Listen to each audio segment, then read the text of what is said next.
You're up against these two fine executives.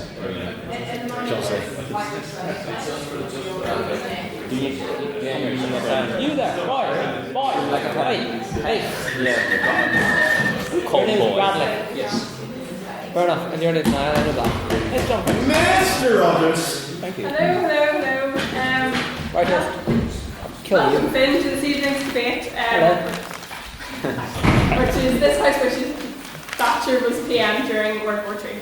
I think. So first of all, we are going to go through some announcements quickly. So we do have two people through the Irish Times competition, which is Mo as a wild card, and we have Andrew Hanlon as well. So, these two guys, who's two down today as well, will be competing in the second round and then hopefully to the final. They're going to win it. So well done to them too. We also have a Christmas dinner, which is on the 1st, which is Tuesday the 1st of December in Kitchen Dublin Road. So if you want to sign up for a Christmas dinner, it is £25 and I think it starts at 7 o'clock, so it's in the evening. So if you want to sign up, speak to Robbie or Sinead back or myself. And final announcement today is we have the Cork InterVarsity, which is on the 27th, 28th of November. So in 2 weeks' time, we have a tight deadline. I think it's Monday at 9 o'clock in the evening to let them know by. So if you want to speak, it's a novice competition, so there's no real pressure. It's just similar to the style to what we have. The only difference is that you get the motion 15 minutes in advance, which makes it slightly harder. So you get the motion, 15 minutes to prepare, do a 7-minute speech, get your feedback, get another motion. It's not as stressful as it sounds. But yeah, so they have, I think the first day they've planned an Asian food market, street stall market, and then they have a Christmas dinner the next day. I think this is all included within the £30 price, which is heavily subsidised. So yeah, that's our announcements for this week, and I would like to invite Mr. Robbie Whitehurst to read the notes from last week.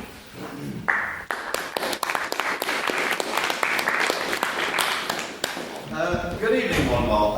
Today's minutes shall be slightly different, as our beautiful internal convener, Mr. Owen Mulholland, sadly couldn't attend this evening, so I am going to blind read ad verbatim what he has written about last week's minutes.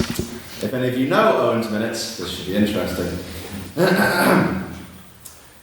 'Twas a beautiful autumn evening on the 4th of November, when the House met to debate whether this House believes Qatar should forfeit the 2022 World Cup. 30 people were in attendance. The meeting started with minutes from the previous week and the presidential address. One point was made by Ben during members' business as to why is Robbie's hair black? To which Mr. Secretary replied, because it's so totally fetch and like spooky. That's not a direct quote. To which Madam Second Year Rep replied, Will said black hair be gone by Wednesday. Robbie said, like I said, it's fetch. Once again, this is not a quote. A vote was then taken on whether Robbie should keep his hair black or not. Yes, this actually happened. The results were 8 for yes to keep it, 8 for no, burn it off. The noes won, as although the numbers were equal, Calvin Black voted no, as he always abstains. So you know that it's bad. To kick off the evening, Richie Gallagher, wearing a navy jumper and a digital watch. I legit haven't read this before. Took to the podium to open for prop. He stated that he loves football and FIFA are a concerning position for all those who love the beautiful game. It's shocking to award the World Cup to Qatar, a country with no footballing history and where homosexuality is illegal. He went on with concern as to whether football fans could safely enjoy themselves in Qatar, and furthermore, is it safe for the players themselves to play in such warm conditions? My favourite quote from said speaker was a global endorsement of corruption with regards to the whole situation. Robbie Whitehurst, first drop, opened by pronouncing Qatar as Cat-R. That's the right way to say it, isn't it? He started with a few points of rebuttal, stating that Japan hosted the World Cup before and that they had no real footballing history, but it introduced them to it, starting a history for them. He went on to talk about the logistical implications of a forfeit. It's impossible to rip up the World Cup contract, it's too late, and with regards to it being too warm, the games have been moved to winter to accommodate this. In terms of finances, Mr. Whitehurst stated that £23 billion have been invested in these games, and it's simply too late to go back. If it was to be forfeited, Qatar would be owed in excess of £20 billion compensation. At this point, Gemma took a coughing fit. Robbie, despite this, went on to say that such financial situation would bankrupt FIFA. Mr. Whitehurst asked for an additional 2 minutes extra time to speak, making the point that Qatar contributes to the British Library and Shell Oil. Mo Musa, second prop, opened by saying his dad didn't go to Iraq because it was 52 degrees, making the point that similar temperatures are in Qatar. And how can you possibly justify working in those conditions, equating it to modern-day slavery? Migrants are brought in and work for one company and only one, and cannot leave unless they let them go. This is illegal. Point of information from Finbar Rogers. Here, here. More like Finbar Rack.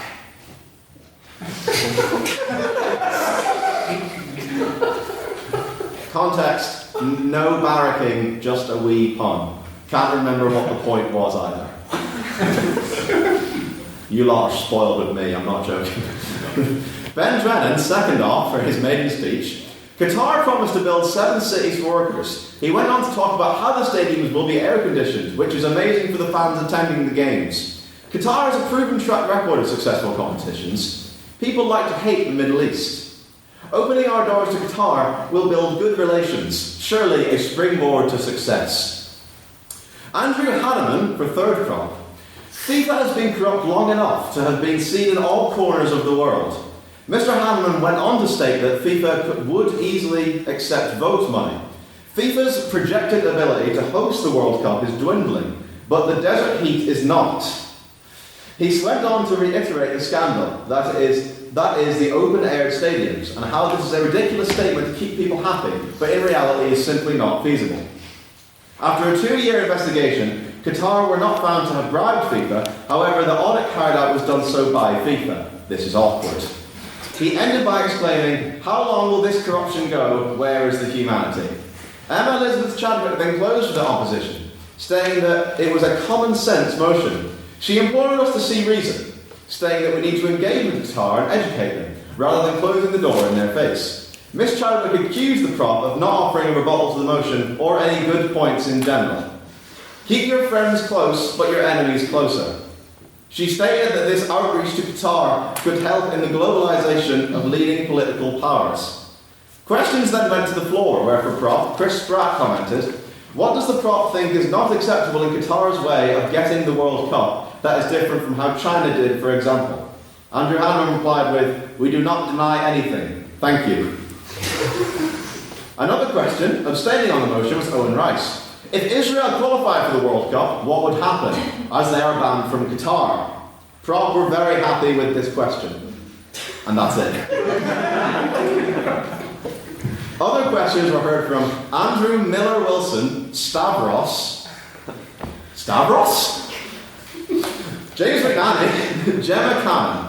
And the votes went as such. On the opinion side, Prop gained 26, opposition 1, and 4 people abstained. As for the best speakers, Prop gained 11, op 9, and 4 people abstained. On behalf of our beautiful internal convener, may I take the minutes as read? Aye. Thank you. Sort of.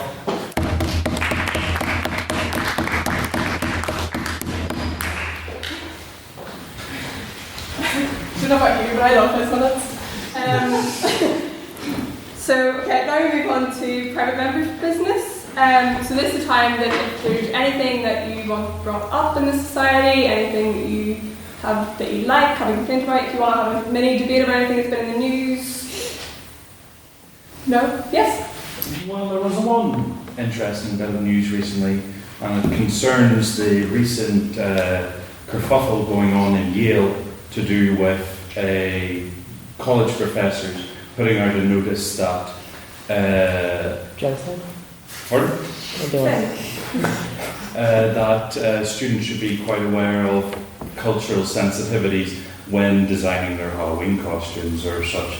And that resulted in quite a emotional response that Halloween these days is being used as a opportunity for adults to control younger people. But that isn't the real interesting part of this. It's what has happened after that, with the even more emotional reaction to that, which has been part of trying to shut down a debate surrounding these issues. And with the idea that a university should not be a place for intellectualism, but is primarily meant to be a safe home for students. And I thought that was an interesting thing to think about in this day and age. What is the primary purpose of a university? Okay, thank you. Does anybody have a response to that? Yes. Yes. The issue wasn't that universities shouldn't be a place of intellectualism. The issue was they should be, but people should be able to learn and educate themselves safely. And they should be made to be fearful, which is not conducive to study in any way, shape or form. Also, actually, hang on. It was Richard Dawkins who said they shouldn't be safe places. And may I just say, firmly, Richard Dawkins is an arse. I mean, I'm running out of bottles of port to find you. You don't like 3. That's not okay. Tesco's don't sell that many. I've checked. Go to Asda, okay. That's another fine. Just saying. We count them up. Christmas dinner, Finn's buying a drink. Is that an official plan? Yes, an official fine, yeah. Stick like 6 down if you want.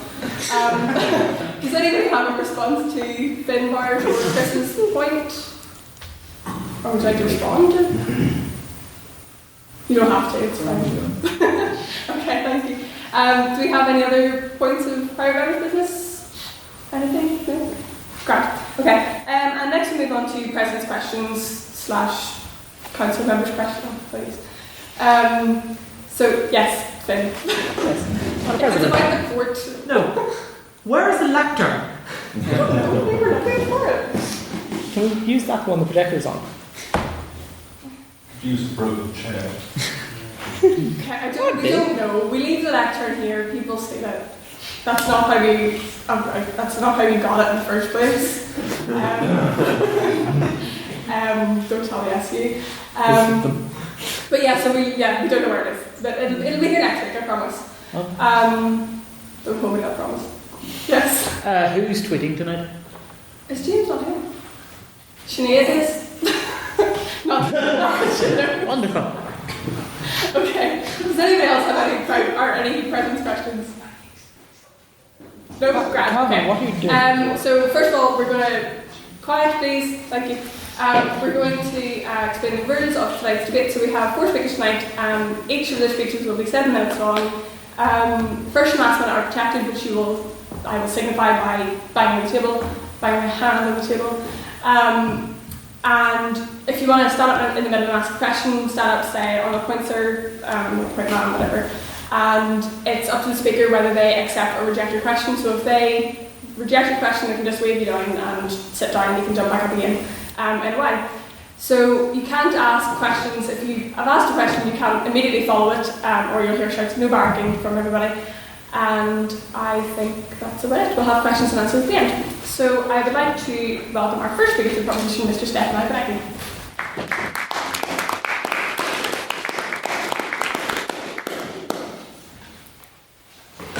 Good evening, ladies and gentlemen. I would like to say I've really missed a little box or two to rest my notes on. It also gives me a bit of separation from the crowd that is going to be surely vicious at the end of my support of Margaret Thatcher. And I will begin by defining that motion. THW Thatcher having PM during WWII, I choose to never ask. The Right Honourable Baroness Margaret Thatcher should have been the Tory minister throughout World War II in Churchill's stead, and perhaps a bit more in the interwar years, because as she would have challenged Neville Chamberlain to the party leadership. I have the unique privilege of being a non-voter here in British politics, as I am Polish, and in Poland, Margaret Thatcher is quite a popular character for her role in the bringing down of the Iron Curtain. And she was legitimately mourned at her death, and there was quite a bit of outrage at the Ding Dong, the Witch is Dead craze that followed. Winston Churchill was a distinguished politician, and in World War II, he projected himself as a symbol of British resilience against the totalitarian, then Nazi, then fascist, then Nazi oppression of Europe. In an ideal world, I would propose that Churchill should have been maybe president and Thatcher prime minister, but I feel benevolent to the opposition and allow them to give them more of a chance by saying that I would just keep Churchill in the emotion as a backbencher from Epping. Winston Churchill was a man who rose to great heights despite constant failure. His Anglo-French naval agreement as First Lord of Admiralty catapulted Britain into World War I, and his reckless adventurism led to the bloody disaster at Gallipoli. Thankfully, he was kept in the dark during the D-Day preparations, after Churchill again caused a naval disaster in the Calais raid. Thatcher, on the other hand, reclaimed the Falklands despite slashing the military spending and scrapping and robbing Britain of its aircraft carriers. Churchill's short-sightedness in dealing with the Union of Soviet Socialist Republics, and later his blatantly imperialist colonial policies, caused great suffering throughout the world and diminished Britain's role in the geopolitical sense, whereas Thatcher's strong anti-socialist policy and close cooperation with America and the Holy See brought an end to the Cold War. Please feel free to ask any questions right now, because I seem to be running a bit quick and I might be running out of things to say. So please, I would like to see a meerkat-like action here in the room. Thatcher reformed the British economy. Come on. Whereas Churchill left it in ruin after the war. Clement Attlee really had very good... Here. Alright. I know. Clement Attlee, please go. If you can't really blame Churchill for the state of the economy in the country when he's just been through one of the worst wars in history. Oh, but you can, because Here. America had a boom throughout the war. All the other countries' significance, like France, Russia, and of course America, their significance increased throughout the war, while Britain's global influence diminished. And especially after the Suez Canal crisis, Britain really had no influence in the world.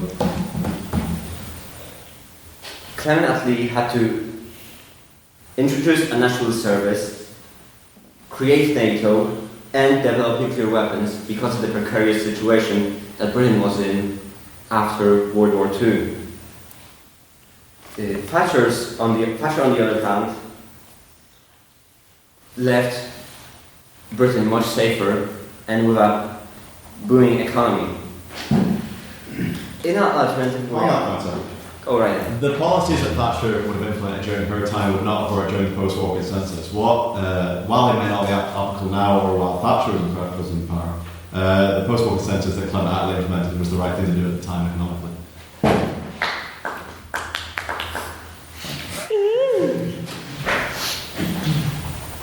I have to say that Clement Attlee's nationalisation, I have to agree with that. Here. I believe in a free market, and I believe that Clement Attlee's privatisation moved too quickly and was too deep cutting. And I see that Finn Plumber is giving me dirty looks right now. Right. In an alternative reality where Thatcher would have challenged Neville Chamberlain for Tory leadership and served as Prime Minister before the outbreak of World War II, I feel that there would be a very good chance of World War II not happening in the first place if there was no appeasement policies. Of course, the biggest problem with the what-if history is that had Bonaparte told his Grand Army soldiers to bring warm jumpers to Moscow, we wouldn't even have a Germany to speak of. I feel that the strongest case for Thatcher is that she solved the problems that Churchill created. She reformed the economy, whereas Churchill left it in a disastrous state. She left Britain in a safe geopolitical place, and Most importantly, she brought down the Iron Curtain. I hope that at this point I am preaching to the choir, and that if you choose to vote for the opposition, remember that I have lived in Fermanagh and South Tyrone for the last 9 years. So I would like you to keep that in mind and not vote against the motions just based on your political or sectarian stance. Thank you.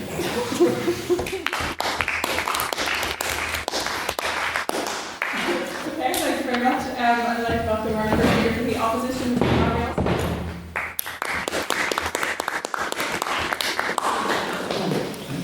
Good evening, everyone. So I'm going to be kind of explaining why I think we would have probably lost World War II if Thatcher was the Prime Minister during that time, and why it would have been a terrible idea for her to be leading us through probably one of the worst periods of British history. I'd just like to start by picking up on a few points that was just made by the proposition.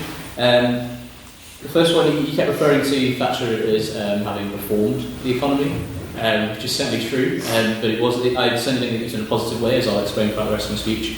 And the reforms that she brought about would have directly led to us not being in a position to be able to challenge the totalitarianism that was happening in mainland Europe. He also kept referring to how she brought down the Iron Curtain.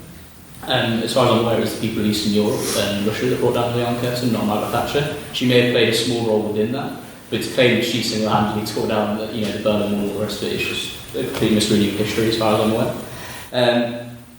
So I'm going to focus on 3 things that you need to be able to win a war. You need to have soldiers, they need to have weapons, and they need to have morale as well. If you don't have any of those 3 things, you're probably not going to be having a standing good chance against winning a war. And I also think there are 3 things that would have been in very short supply if Thatcher was Prime Minister between 1939 and 1944. So, firstly, soldiers. During Thatcher's reign, poverty almost doubled, unemployment did double, inequality skyrocketed, and trade union membership fell by over 3 million.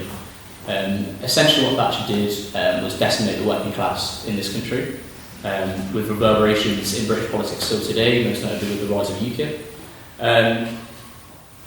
Working class men usually make up the majority of any army throughout history. If you decimate the lives of working class men, if you destroy their communities, you're going to find it very hard to recruit soldiers. Yep. I would like to bring up the role of trade unions up in the leading events up to World War II. Mm-hmm. Trade unions crippled the French army's procurement. There were waves of strikes in France which really left the army with no modern weapons in France. And dealing with the trade unions, as Thatcher did, would have definitely improved procurement. My only point to that is then maybe French workers should have been better paid in the first place, and unions wouldn't have to strike. Again, that's probably a problem that would be exacerbated by having Thatcher as Prime Minister of France, for instance. The second point is about weapons. The manufacturing industry was again decimated during Thatcher's reign. We lost over 1.9 million jobs during Thatcher's 11 years in office. If you haven't got any soldiers, because the working class community has been destroyed, and then also the manufacturing base in the country has been destroyed, you have no soldiers, and the few that you do have probably aren't going to have any decent weapons either. The final one is morale. So the most famous quote from Margaret Thatcher is, "There is no such thing as society." That's the thing that everyone knows her for having said. She said there are men, there are women, and there are families, but there's no such thing as a society. On that point, sir? Yeah. Why is it then that Thatcher won 3 elections if she decimated the majority of the West? It's a good question, and it's often, as a left winger, it's often thrown in my face. One of the reasons she won was because her opponents were splitting the vote. So she actually, if you look at the percentage turnout, if you look at the percentage the Tories got in each general election that she stood as their leader, their vote actually declined slightly every single time. And it was actually more to do with issues on the left and how they weren't providing a coherent narrative rather than the popularity of Thatcher. If you actually look at opinion polls by Ipsos Mori at the end of her reign in the 1990s, early 1990s, she was actually one of the least popular British Prime Ministers in history. She had a 16% approval rating. 16% were satisfied with the job she'd done, 79% were deeply dissatisfied. yeah, she did not believe in society. She fundamentally did not believe in it. She did not believe in the role of government, and she did not understand how an economy works. Churchill, I mean, there was a lot in the previous speech about why Churchill would be, why Churchill was a rubbish prime minister. I didn't hear a huge amount about why Thatcher would be better. But what a lot of people agree on is in Churchill's ability to bring people together. It was his ability to inspire people. It was his ability to provoke collective effort, which is exactly what was needed. Because when Britain went into the war, things didn't look good for them. It wasn't until kind of Russia and America backed us up. We were on our own for a while. And it was Churchill's amazing oratory skills and his passion and his ability to inspire people. And also the fact that he drank a lot of alcohol throughout the day, which really does keep you relaxed. Believe me, I've tried it as an experiment. I will concede that point. I'm sure that helped as well. Yeah, so Churchill's success and what a lot of people attribute the success of Britain during the war to was his ability to bring people together for collective effort. That's something Thatcher fundamentally would not have been able to do. She did not believe in society. She did not believe in the role of government. All she saw were individuals working away to create their own ends. She would not have been able to bring the country together in the way that Churchill on that point, sir? No, thank you. There is also the question of would Thatcher actually have gone to war against Germany? She has a disturbing track record of being very friendly with dictators around the country, around the world, ranging from basically. On that point, no, thank you. She's basically on the wrong side of history on almost every major political issue in the last 40, 50 years. She has failed to condemn. She's failed to condemn South African apartheid. She supported the Israeli oppression of Palestinian people. She's supported Pinochet in Chile, and she's also had links, supposed links to Saddam Hussein as well. So, above all, how we'd have a crippling, we'd have no weapons, we'd have no soldiers, we'd have no morale, and she would not have been able to bring the people together. There's also the question of would she even try to fight Hitler in the first place. So I will end by asking you one question. In short, why would you want one of the worst British Prime Ministers in history to lead us through the darkest period in our history? Thank you.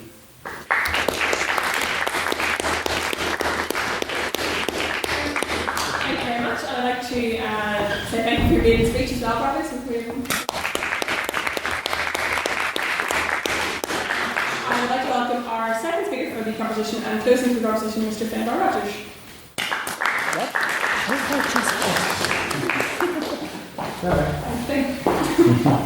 I must count how many speakers there were.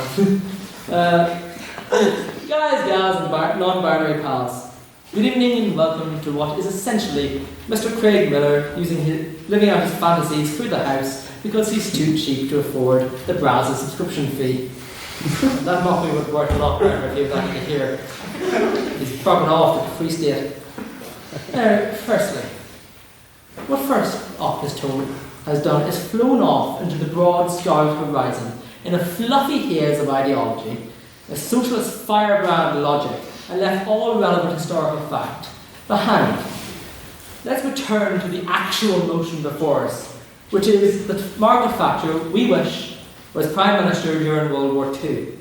Not before the war, not leading up to the war, but during the war. He left out the one actual point that could have gone in his favour, which was in 1939 she was only 14 years old. I'll be the first to accept that it's probably not a good idea to invest such power in someone who's only just started puberty.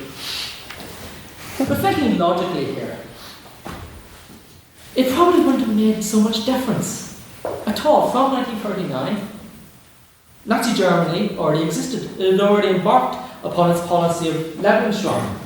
It was making its way across Europe.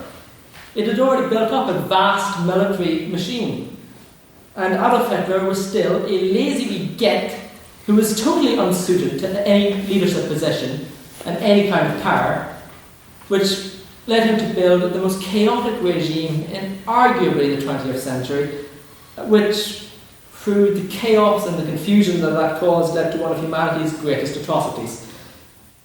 Remember, from 1939, there's really not much Britain could have done better in the way it handled the war, the way it reacted to it, thinking that from 1939 to 42, when America joined, it was essentially fighting the war by itself. It did pretty well. And remember, Thatcher was not all that different from Churchill. Slimmer, of course.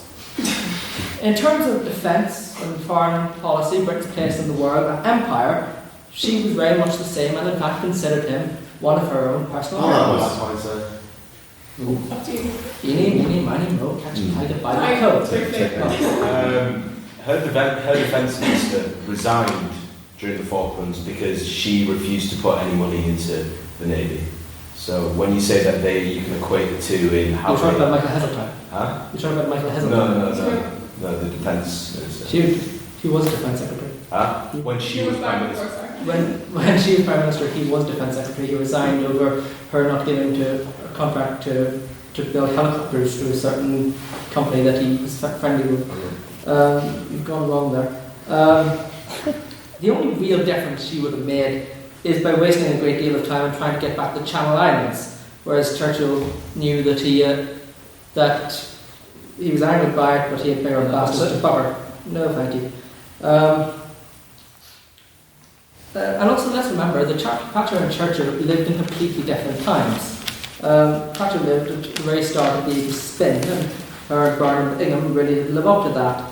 She used foreign policy in a way that would make her look favourable in the eyes of the electorate. In the early 80s, when she was one of the most unpopular prime ministers of arguably the 20th century, she started off using the hunger strikes and having a zero policy on talking to Sinn Féin and referring to them as terrorists to make her look strong and the Iron Lady in front of the British electorate.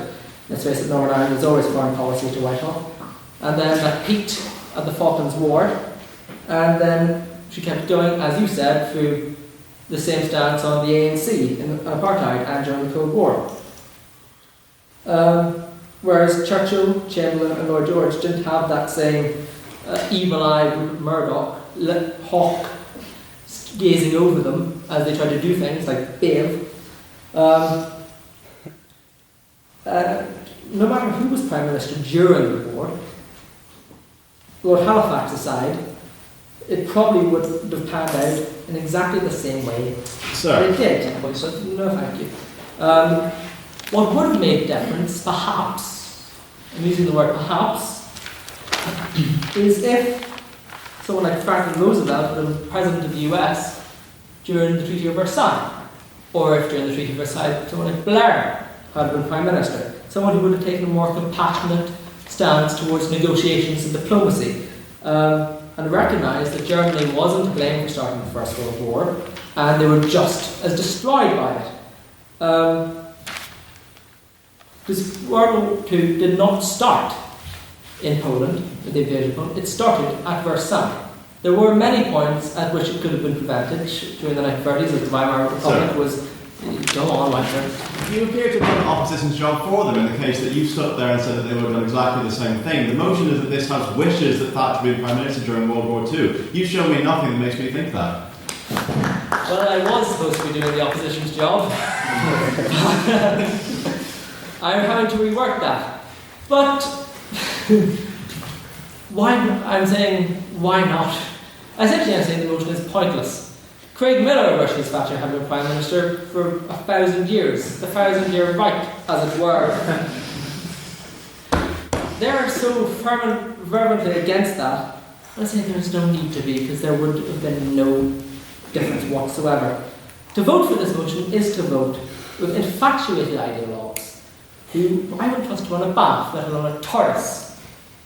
And don't forget, these men, by their own admission, are a liar, a scoundrel, and a self-confessed chicken strangler, and player of the pink oboe. Thank you.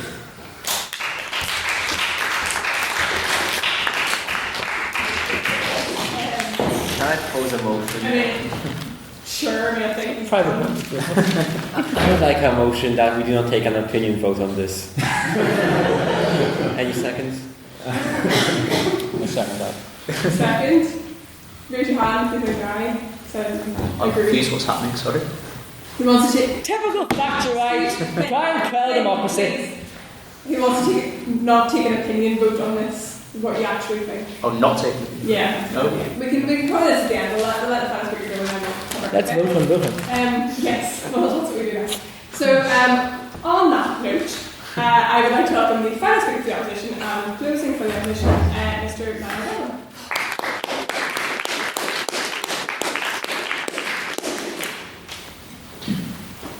You guys say any more? Alright, well, thank you, Mr. Madam President, thank you, Council, for letting me speak on the opposition tonight. God knows I wouldn't be able to do it outside. I'm opposed to this motion because I do not wish Thatcher was Prime Minister during World War II. Right? And in a way, this is a very difficult and dangerous motion. I think we could all agree on that. This is one of those hypothetical scenarios where, it's almost endless in outcomes and possibilities, We can all waste our time, and we kind of have wasted a lot of time speculating on them. But I'm going to do the same. Let's keep it. But I'm going to try to keep the hypotheticals in there and try to use arguments that are irrefutable. Right? It's almost not worth speculating on the difference between what a Thatcher premiership during the 80s and the Thatcher premiership during the Second World War would have been like, because there were two rather different eras, as I think the opposition had already said. One was at war, a pre-warfare state possessing a global empire. The other was, the 80s, peacetime society, turbulent or stable, whatever way you want to look at it. And it possessed no empire. It's completely different, The priorities and the prevailing thinking, and even the composition of the governments were very different, extremely different. How the hell can we judge Thatcher, who shaped and did shape the prevailing thinking at the time? You can't do it. It's impossible. I don't really like this motion. How do we possibly know how different her priorities, her decisions, her actions would have been to that of Churchill or even Chamberlain? Right? Well, we should judge Thatcher on her beliefs, her style, and her actions. Okay. On that point, do you not think that we could judge Thatcher by the fact that Churchill's mistakes during his premiership and towards the end of World War II shaped the rest of the world through the Cold War, which Thatcher helped to end? I would accept that. I would concede that point. But I think that the fact that Churchill did win the war, I think that's irrefutable, right? I mean, you have to factor in the fact that America and Russia have given a little bit of help. On that point, sir. There's no argument. Oh, you can take it if you want. Yes. Of course Churchill didn't win the war. It was the men who fought on the front line who won the war, and the women who fought on the home front who won the war. Whoever, as I said, whoever was Prime Minister wouldn't have made a difference. Well, I would concede that, it was the soldiers that won the war, but I would say that the fact that, I think that Churchill had at least some impact. I think you would agree. No? Yes, go on then. It's a terrible point. Where was I? We should judge Thatcher on her beliefs, her leadership style, and her actions. So, in order to minimise the amount of hypothetical scenarios I'm going to churn up here, right? Only apply her beliefs to the side of World War II, right? And there's very few main points, right? But they're very good, right? she was an obstinate ideologue, right? I think we can all agree on that. So I don't see how her obstinacy was compatible with what was a unity government during the Second World War, a national unity government, which was, you can argue, that was instrumental in providing a national front, national war effort, and it was of prime importance, right? Because World War II was a huge international war, and nations had to be united, of course. She had absolutely no military experience to speak of. and that's, you know, I don't blame her for that. On a point, sir. Go ahead. Surely it is better to have no military experience than to have a history of disasters which are constantly repeated, as in Churchill states. History of disasters. I can only really remember one that you mentioned. Was it Gallipoli? And the Dunkirk raid. Dunkirk. Come on. Hitler was pouring through. We're in a war here, you know. We gotta give Colin some slack. You know, there's victories and defeats. No. But Churchill was First Lord of the Admiralty, Secretary of State for the Colony, Secretary of State for Secretary of State for War, Minister for Munitions. He was Minister of Defence. He had ample military experience. He was Lieutenant Colonel in the British Army and fought in the Boer War and the First World War. And I can pretty much say that, you know, in terms of experience, I don't think there is any competition. And I can't imagine her being much use during World War II, to be perfectly honest. From a military perspective, right? The priorities of the government during World War II were almost entirely geared towards winning the war, right? But I think it is myself, because I'm going to talk about her economic policies right now. Assuming, well, her economic policies went to the very core of who she was as Prime Minister. It was only logical to transfer into a wartime setting, right? But so assuming that she was implementing her monetarism and her free market policies would not have been conducive to the war effort. I think that's irrefutable, as I said earlier. We'll see about that. It's not conducive to the war effort because rearmament and the oversight of new research and development for weapons necessitated state intervention. And you can witness that because if we look at Nazi Germany and the sheer scale of mass nationalisation heavy industry and the level of control the Nazi regime had over their corporate productions, they were all geared towards one goal, and that was winning the war, military victory. And in wartime, private interests that conflict with the national interest are quite dangerous obstacles to Britain, and that Britain couldn't afford to encounter these obstacles. And with that, please vote motion.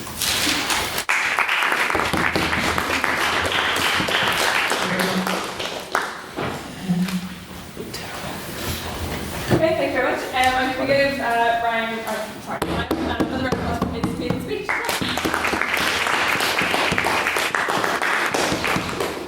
Okay, so we're going to move on to question and answer. So we'll take first question to the proposition, then opposition, then abstaining in the motion. So if you could stand up and state your full name, please, for the minutes. We'll first take a question for the proposition, which are these guys. Fascism. Nobody. Go for it. Ryan D. Stefan, you mentioned that she managed to win the Falklands War by also slashing the military budget, and you said that was basically a positive thing. A lot of the casualties that happened there from, say, cold, injury and things like that there, because they weren't properly heated, to different equipment malfunctions that they couldn't properly waterproof their gear, all sorts of things that happened for soldiers on the ground happened because of the lack of military spending. You know, it wasn't as if they were just as well off, also had cuts to the money, and that's not really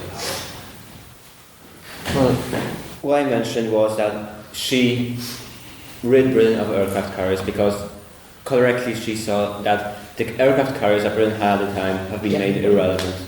That long-range planes flying from Britain and also the small carrier jet carriers, which weren't classified as aircraft carriers and still aren't, the jump jet carriers were more useful and much cheaper than the full-on, horribly expensive and inefficient aircraft carriers. As to the cold and hunger, sadly those things are still problems to these days. We still see soldiers dying of exposure during winter training, and those problems have not been solved to this day. But we are constantly improving. I believe that Falklands War, and in fact any war, ensures that the next one will leave the soldiers slightly better equipped. Do you have a brief response from the opposition? Yeah. Okay, so do we have a question for the opposition? Please, this side. And you're all too quiet for tonight. No, I'm not a liar.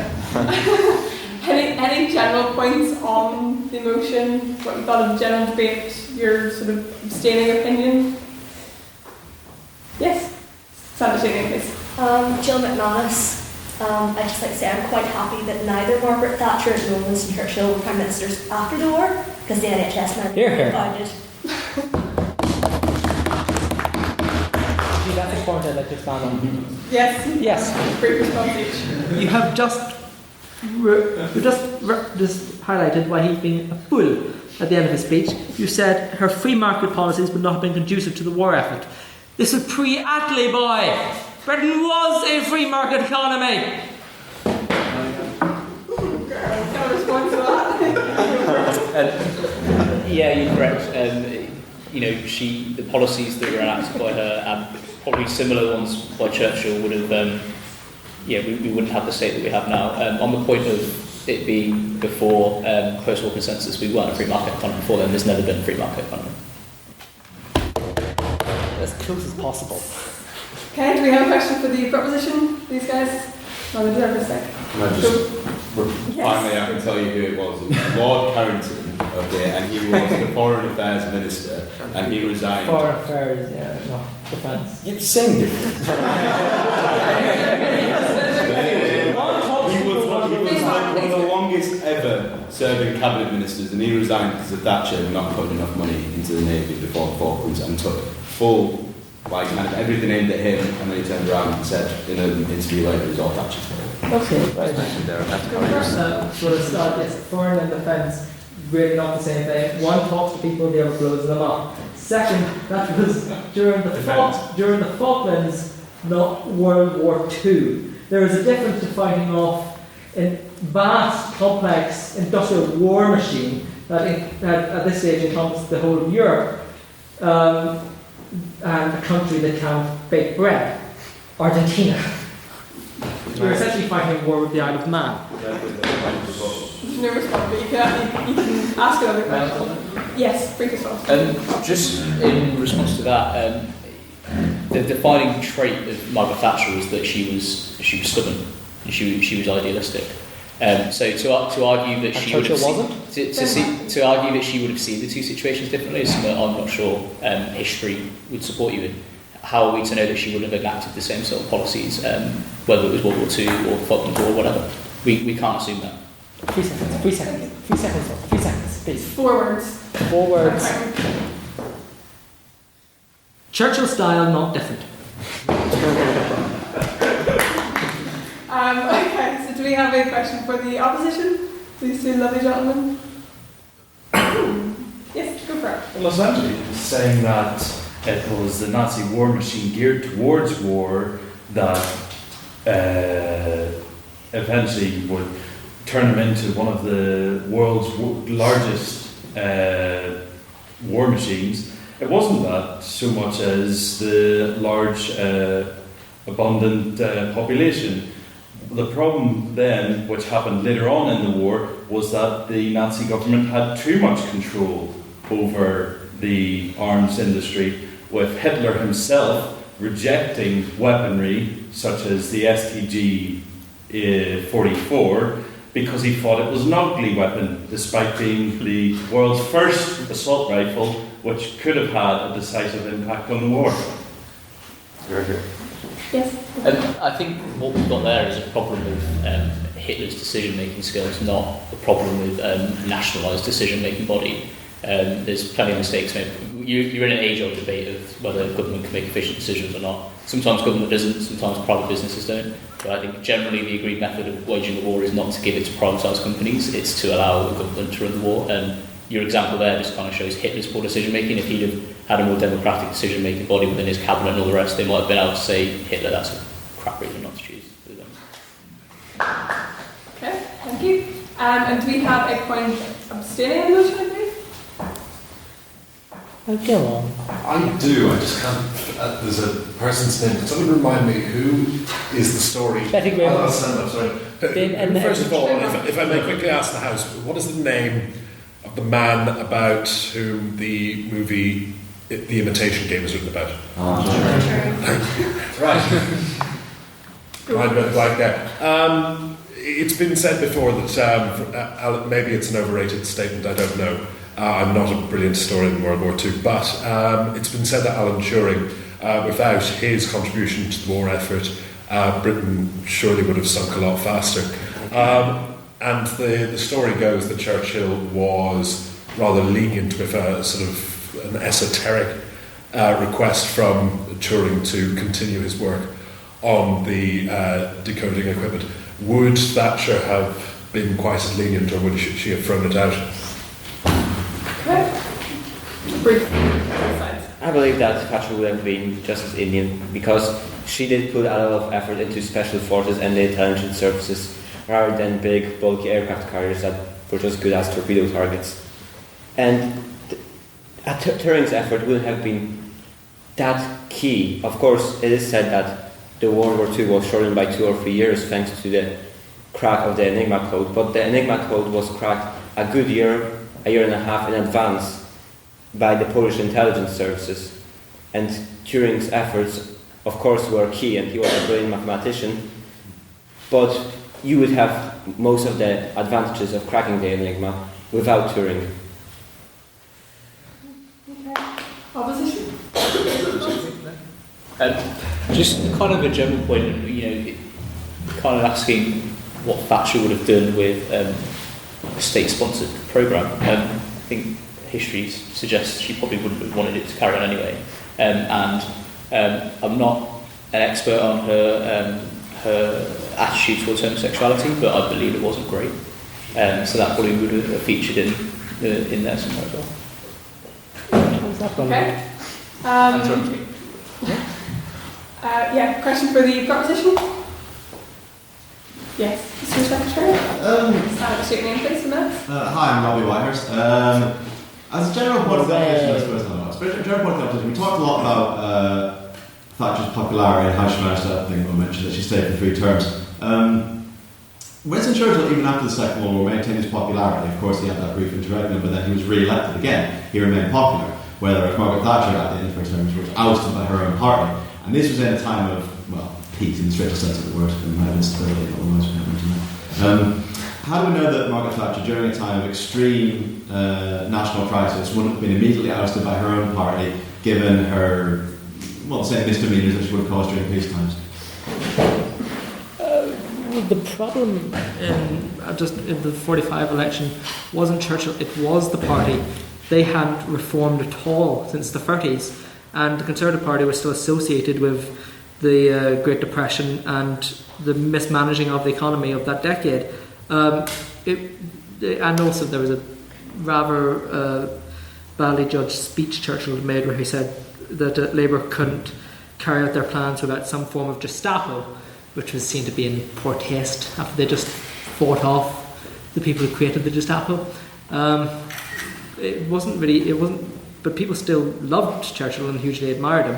It just to do with the Conservative Party, they didn't like them mostly, and also because various events during the war, the malnourished children being evacuated off into the countryside where life was generally better. People in the wider country finally knew how bad poverty was.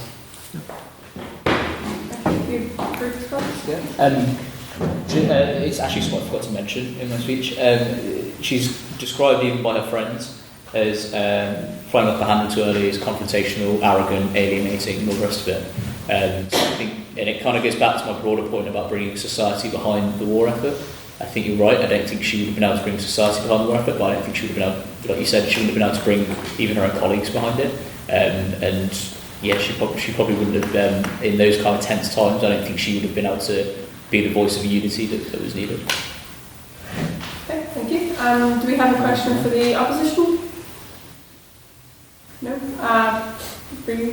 Just on the simple point of what was Mrs. Thatcher's views on homosexuality, wasn't she the individual, the Prime Minister, in which homosexuality was legalised? No. You were out by about 4. I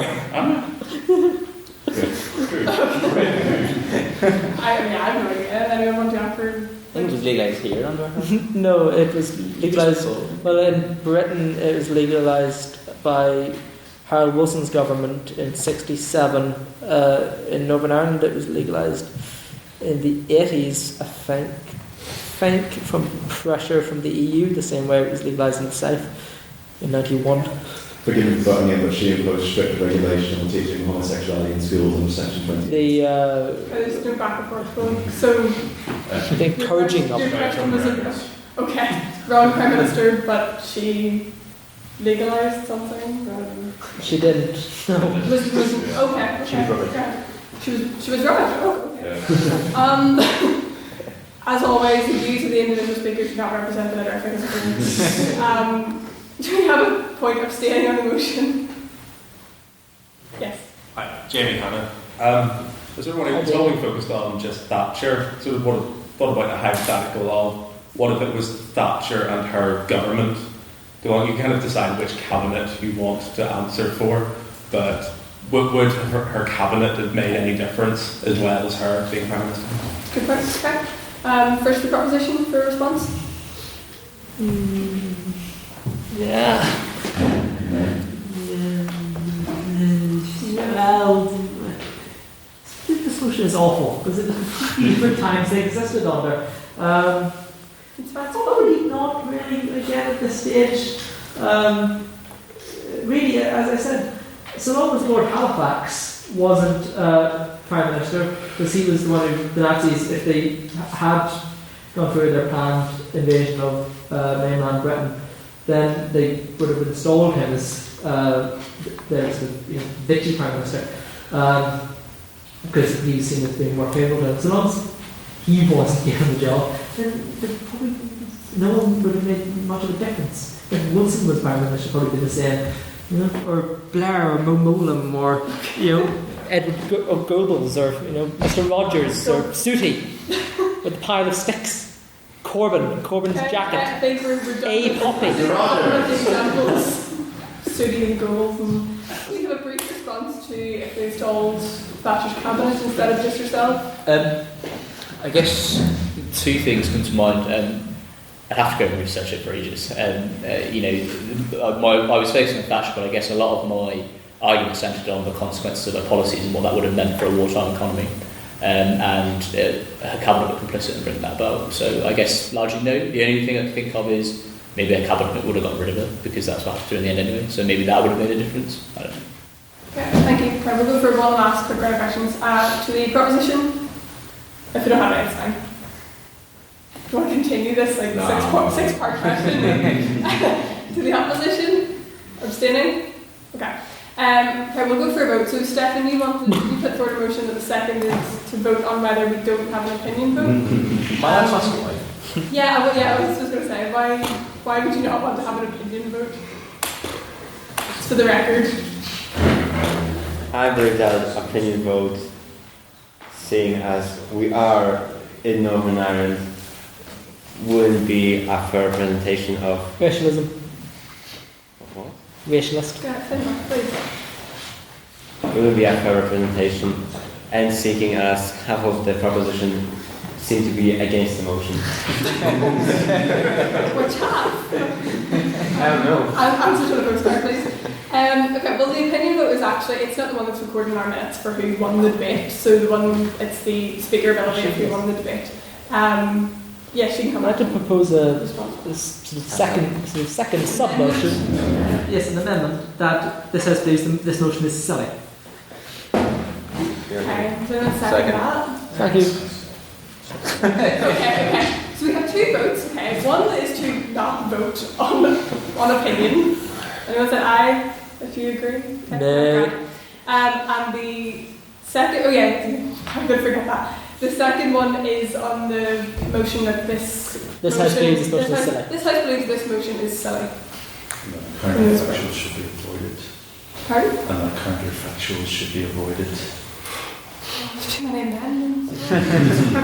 We'll go for the first one. Apologies for not including that. So, if you put your hand up if you think that this House believes this motion is silly. Oh yeah. 6.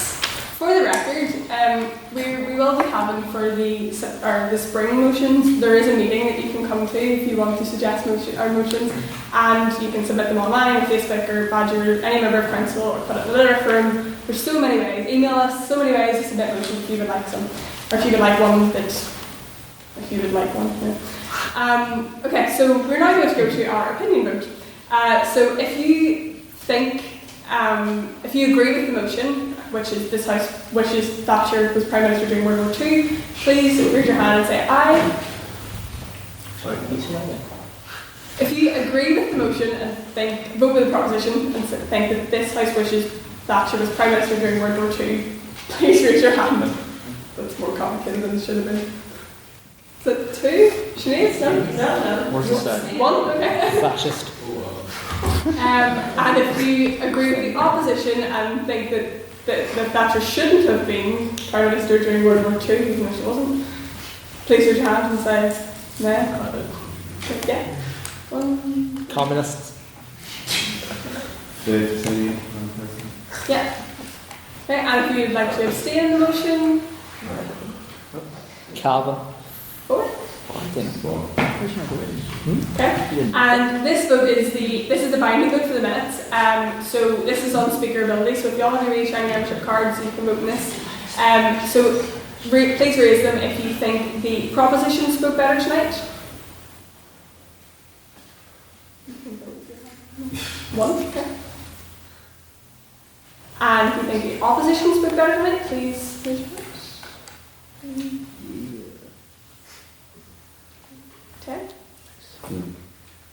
And if you would like to abstain on the motion, 2. So I think the opposition have it for this motion tonight.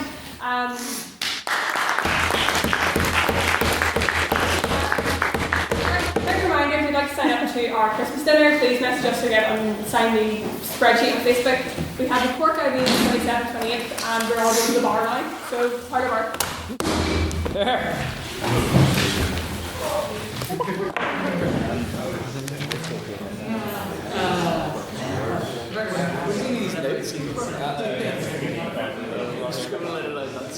have no idea how much of my